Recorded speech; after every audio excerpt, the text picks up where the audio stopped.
Good evening. আজকে আমরা শিখব প্রিপোজিশন ফর এর ব্যবহার। Number 1, purpose. কোনো উদ্দেশ্য বোঝালে বা পারপাস বোঝালে আমরা ফর ব্যবহার করি। উদাহরণ দেখো, he went for a walk. সে হাঁটতে গিয়েছিল, অর্থাৎ তার যাওয়ার উদ্দেশ্যটা হচ্ছে হাঁটা। নাম্বার 2, কজ, অর্থাৎ কোনো কারণ বা জন্য। কোনো কারণ বা জন্য বোঝালে আমরা ফর ব্যবহার করব। সেন্টেন্সটি দেখো, he was punished for his misconduct. তাকে শাস্তি দেওয়া হয়েছিল তার খারাপ আচরণের জন্য। তাহলে এখানে ফর বলতে জন্য বা কারণে বুঝিয়েছে। নাম্বার 3, ডেস্টিনেশন, অর্থাৎ গন্তব্য বোঝাতে ফর ব্যবহার করা হয়। উদাহরণ, হি লেফট ফর স্কুল। সে স্কুলের উদ্দেশ্যে রওনা দিয়েছিল। এখানে স্কুল হচ্ছে গন্তব্য, আর এই গন্তব্যের জন্য এখানে ফর বসেছে।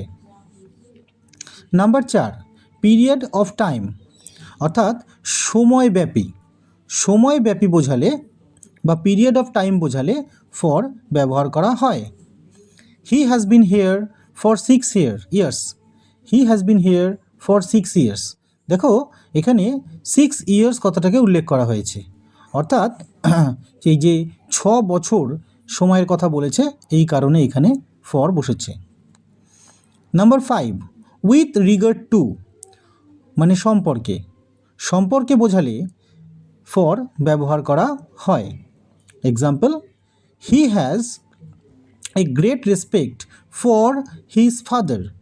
তার আছে ভীষণ শ্রদ্ধা তার বাবার সম্পর্কে বা বাবার জন্য।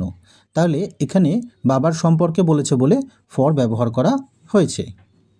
Number 6, on behalf of. On behalf of বা পক্ষে বোঝালে ফর ব্যবহার করতে পারবো। He spoke for his friend. সে বলেছিল তার বন্ধুর পক্ষে, অর্থাৎ তার বন্ধুর পক্ষে বলেছে বলে এখানে ফর ব্যবহার করা হয়েছে। Number 7, in spite of. In spite of meaning সত্ত্বেও, অর্থাৎ সত্ত্বেও বোঝালে আমরা ফর ব্যবহার করব।